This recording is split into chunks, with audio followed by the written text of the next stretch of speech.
everybody, and welcome to another virtual book club. Today we're going to be continuing on with Charlotte's Web at Chapter 5. So grab your favorite book time drink and comfy clothes and let's get started.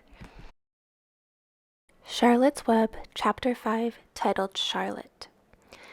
The night seemed long. Wilbur's stomach was empty, and his mind was full. And when your stomach is empty and your mind is full, it's hard to sleep. A dozen times during the night, Wilbur woke and stared into the blackness, listening to the sounds and trying to figure out what time it was. A barn is never perfectly quiet. Even at midnight, there is usually something stirring. The first time he woke, he heard Templeton gnawing a hole in the grain bin. Templeton's teeth scraped loudly against the wood and made quite a racket. "That crazy rat," thought Wilbur. "Why does he have to stay up all night, grinding his clashers and destroying people's property? Why can't he go to sleep like a decent animal?" The second time Wilbur woke, he heard the goose turning on her nest and chuckling to herself. "What time is it?" whispered Wilbur to the goose. Probably about 11:30, said the goose. "Why aren't you asleep, Wilbur?" "Too many things on my mind," said Wilbur. "Well," said the goose, "that's not my trouble. I have nothing at all on my mind, but I've too many things under my behind.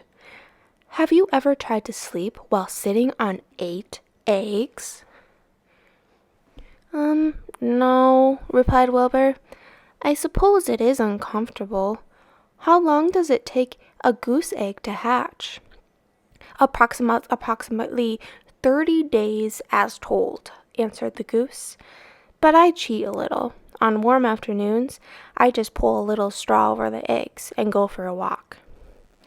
Wilbur yawned and went back to sleep. In his dreams, he heard again the voice saying, "I'll be a friend to you. Go to sleep. You'll see me in the morning." About half an hour before dawn, Wilbur woke and listened. The barn was still dark. The sheep lay motionless. Even the goose was quiet. Overhead, on the main floor, nothing stirred. The cows were resting, the horses dozed. Templeton had quit work and gone off somewhere on an errand. The only sound was a slight scraping noise from the rooftop, where the weather vane swung back and forth. Wilbur loved the barn when it was like this, calm and quiet, waiting for light. "Day is almost here," he thought. Through a small window, a faint gleam appeared. One by one the stars went out. Wilbur could see the goose a few feet away. She sat with her head tucked under a wing. Then he could see the sheep and the lambs. The sky lightened. "Oh, beautiful day! It is here at last. Today I shall find my friend." Wilbur looked everywhere. He searched his pen thoroughly. He examined the window ledge, stared up at the ceiling, but he saw nothing new. Finally, he decided he would have to speak up. He hated to break the lovely stillness of dawn by using his voice, but he couldn't think of any other way to locate the mysterious new friend, who was nowhere to be seen. So Wilbur cleared his throat. "Attention, please," he said in a loud, firm voice. "Will the party who addressed me at bedtime last night kindly make himself or herself known by giving an appropriate sign or signal?" Wilbur paused and listened. All the other animals lifted their heads and stared at him. Wilbur blushed, but he was determined to get in touch with this unknown friend. "Attention, please," he said. "I will repeat the message. Will the party who addressed me at bedtime last night kindly speak up? Please tell me where you are, if you are my friend." The sheep looked at each other in disgust. "Stop your nonsense, Wilbur," said the oldest sheep. "If you have a new friend here, you are probably disturbing his rest, and the quickest way to spoil a friendship is to wake somebody up in the morning before he is ready. How can you be sure your friend is an early riser?" "I beg everyone's pardon," whispered Wilbur. "I didn't mean to be objectionable." He lay down meekly in the manure, facing the door. He did not know it, but his friend was very near, and the old sheep was right. the friend was still asleep. Soon Lurvy appeared with slops for breakfast. Wilbur rushed out, ate everything in a hurry, and licked the trough. The sheep moved off down the lane.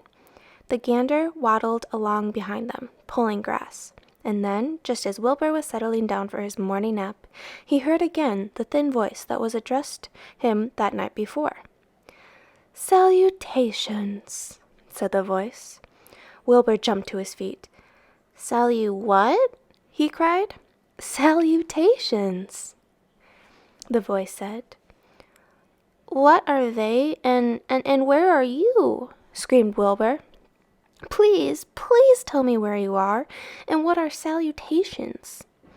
"Salutations are greetings," said the voice. "When I say salutations, it's just my fancy way of saying hello or good morning. Actually, it's a silly expression, and I'm surprised that I used it at all. As for my whereabouts, that's easy. Look up here in the corner of the doorway. Here I am. Look, I'm waving." At last Wilbur saw the creature that had spoken to him in such a kindly way. Stretched across the upper part of the doorway was a big spider web, and hanging from the top of the web, head down, was a large gray spider. She was about the size of a gumdrop. She had 8 legs, and she was waving one of them at Wilbur in a friendly greeting. "See me now?" she asked. "Oh, yes, indeed," said Wilbur. "Yes, indeed. How are you? Good morning. Salutations. Very pleased to meet you. What is your name, please? May I have your name?" "My name," said the spider, "is Charlotte." "Charlotte what?" asked Wilbur eagerly.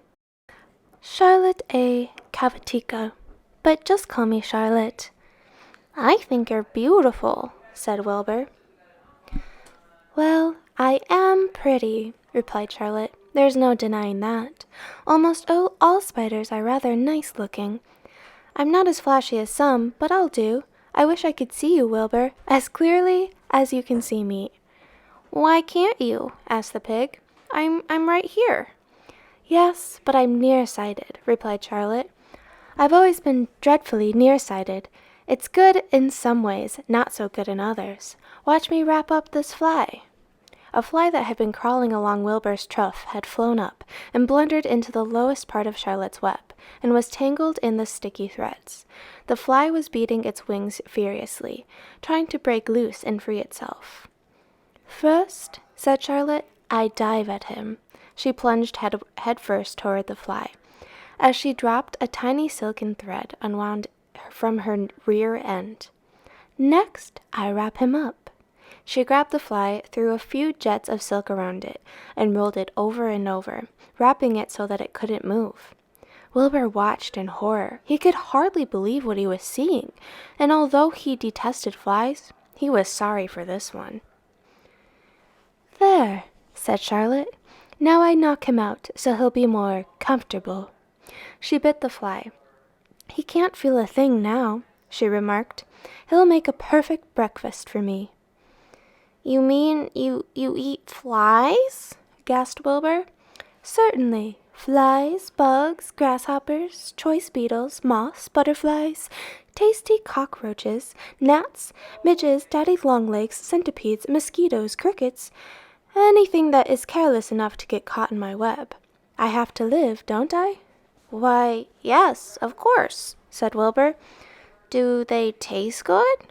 "Delicious, of course. I don't really eat them. I drink them, drink their blood." "I love blood," said Charlotte. And her pleasant thin voice grew thinner and more pleasant. "Don't say that," groaned Wilbur. "Please don't say things like that." "Why not? It's true, and I have to say what is true. I am not entirely happy about my diet of flies and bugs, but it's the way I'm made. A spider has to pick up a living somehow or other, and I happen to be a trapper. I just naturally build a web and trap flies and other insects. My mother was a trapper before me. Her mother was a trapper before her. All our family has been trappers. Way back for thousands and thousands of years, we spiders have been laying for flies and bugs." "It's a miserable inheritance," said Wilbur gloomily. He was sad because his new friend was so bloodthirsty. "Yes, it is," agreed Charlotte. "But I can't help it. I don't know how the first spider in the early days of the world happened to think up this fancy idea of spinning a web. But she did. And it was clever of her, too. And since then, all of us spiders have had to work the same trick. It's not a bad pitch, on the whole." "It's cruel," replied Wilbur, who did not intend to be argued out of his position. "Well, you can't talk," said Charlotte. "You have your meals brought to you in a pail. Nobody feeds me. I have to get my own living. I live by my wits. I have to be sharp and clever. Least I go hungry. I have to think things out, catch what I can, take what comes. And it just so happens, my dear, that what comes is flies and insects and bugs. And furthermore," said Charlotte, shaking one off her legs, "do you realize that if I didn't catch bugs and eat them, bugs would increase and multiply and get so numerous that they'd destroy the earth, wipe out everything?" "Really?" said Wilbur. "I wouldn't want that to happen. Perhaps your web is a good thing, after all." The goose had been listening to this conversation and chuckling to herself. "There are a lot of things Wilbur doesn't know about life," she thought. "He's really a innocent little pig. He doesn't even know what's going to happen to him around Christmas time. He has no idea that Mr. Zuckerman and Lurvy are plotting to kill him." And the goose raised herself a bit and poked her eggs a little further under her, so that they would receive the full heat from her warm body and soft feathers. Charlotte stood quietly over the fly, preparing to eat it. Wilbur lay down and closed his eyes. He was tired from his wakeful night, and from the excitement of meeting someone for the first time. A breeze brought him a smell of clover, the sweet-smelling world beyond his fence. "Well," he thought, "I've got a new friend, all right. But what a gamble friendship is! Charlotte is fierce, brutal, scheming, bloodthirsty. Everything I don't like. How can I learn to like her, even though she is pretty and, of course, clever?" Wilbur was merely suffering the doubts and fears that often go with finding a new friend. In good time he was to discover that he was mistaken about Charlotte. Underneath her rather bold and cruel exterior, she had a kind heart, and she was to prove loyal and true to the very end. Chapter 6. Summer Days. The early summer days on a farm are the happiest and fairest day of the year. Lilacs bloom and make the air sweet and then fade. Apple blossoms come with the lilacs, and the bees visit around among the apple trees. The days grow warm and soft. School ends, and children have time to play, and to fish for trouts in the brook. Avery often brought a trout home in his pocket, all warm and stiff and ready to be fried for supper. Now that school was over, Fern visited the barn almost every day, to sit quietly on her stool. The animals treated her as an equal. The sheep lay calmly at her feet. Around the 1st of July, the workhorses were hitched to the mowing machine, and Mr. Zuckerman climbed into the seat and drove into the field. All morning you could hear the rattle of the machine as it went round and round, while the tall grass fell down behind the cutter bar in a long green swaths. Next day, if there was no thunder shower, all hands would help rake and pitch the load, and the hay would be hauled to the barn in a high hay wagon. With Fern and Avery riding at the top of the load, then the hay would be hoisted and sweet and warm into the big loft, until the whole barn seemed like a wonderful bed of timothy and clover. It was fine to jump in, and perfect to hide in, and sometimes Avery would find a little grass snake in the hay, and would add it to the other things in his pocket. Early summer days are a jubilee time for birds. In the fields around the house, in the barn, in the woods, in the swamp, everywhere love and songs and nests and eggs. From the edges of the woods, the white-throated sparrow, which must have come all the way from Boston, calls, "Oh, Peabody, Peabody, Peabody." On an apple bough, the phoebe teeters and wags its tail and says, "Phoebe, Phoebe." The song sparrow, who knows how brief and lovely life is, says, "Sweet, sweet, Sweet interlude, sweet, sweet, sweet interlude. If you enter the barn, the swallows swoop down from their nests and scold. Cheeky, cheeky, they say. In early summer, there are plenty of things for a child to eat and drink and suck and chew. Dandelion stems are full of milk. Clover heads are loaded with nectar. The Frigidaire of ice-cold drinks. Everywhere you look is life. Even the little ball of spit on the weed stalk, if you poke it apart, has a green worm inside it. And on the underside of the leaf of a potato vine are the bright orange eggs of a potato bug. It was on a day in early summer that the goose eggs hatched. This was an important event in the barn cellar. Fern was there, sitting on her stool when it happened. Except for the goose herself, Charlotte was the first to know that the goslings had at last arrived. The goose knew a day in advance that they were coming. She could hear their weak voices calling from inside the egg. She knew that they were in a desperately cramped position inside the shell and were most anxious to break through and get out. So she sat quite still and talked less than usual. When the first gosling poked its gray-green head through the goose's feathers and looked around, Charlotte spied it and made the announcement. "I am sure," she said, "that every one of us here will be gratified to learn that after 4 weeks of unremitting effort and patience on the part of our friend the goose, she now has something to show for it. The goslings have arrived. May I offer my sincere congratulations." "Thank you, thank you, thank you," said the goose, nodding and bowing shamelessly. "Thank you," said the gander. "Congratulations," shouted Wilbur. "How many goslings are there? I can only see one." "There are 7," said the goose. "Fine," said Charlotte. 7 is a lucky number." "Luck has nothing to do with this," said the goose. "It was good management and hard work." At this point, Templeton showed his nose from his hiding place under Wilbur's trough. He glanced at Fern, then crept cautiously toward the goose, keeping close to the wall. Everyone watched him, for he was not well liked, not trusted. "Look," he began in a sharp voice. "You say you have 7 goslings. There were 8 eggs. What happened to the other egg? Why didn't it hatch?" "It's a dud, I guess," said the goose. "What are you going to do with it?" continued Templeton, his little round beady eyes fixed on the goose. "You can have it," replied the goose. "Roll it away and add it to that nasty collection of yours." Templeton had a habit of picking up unusual objects around the farm and storing them in his home. He saved everything. "Certainly, certainly, certainly," said the gander. "You may have the egg, but I'll tell you one thing. Templeton, if I ever catch you poking your ugly nose around my goslings, I'll give you the worst pounding a rat ever took." And the gander opened his strong wings and beat the air with them to show his power. He was strong and brave, but the truth is, both the goose and the gander were worried about Templeton. And with good reason. The rat had no morals, no conscience, no scruples, no consideration, no decency, no milk of rodent kindness, no higher feeling, no friendliness, no anything. He would kill a gosling if he could get away with it. The goose knew that. Everyone knew it. With her broad bill, the goose pushed the unhatched egg out of the nest, and the entire company watched in disgust while the rat rolled it away. Even Wilbur, who could eat almost anything, was appalled.